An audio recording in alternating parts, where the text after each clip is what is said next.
আপনার শত্রুতা আমার সাথে। আপনি আমার পরিবারের পেছনে কেন পড়ে আছেন? কেন ওদের বিরক্ত করছেন? আমি আগেও আপনার মুখোমুখি হয়েছি, আর এর পরেও করব।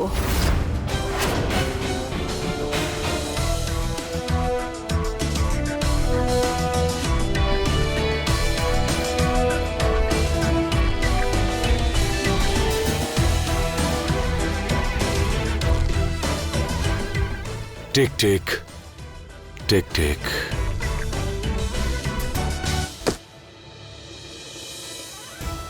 বালির মতন হাত থেকে সময় বেরিয়ে যাচ্ছে। তাছাড়া 7 থেকে 1 গেলে যেন কত থাকে? 6। তোমার হাতে আছে মাত্র 6 দিন।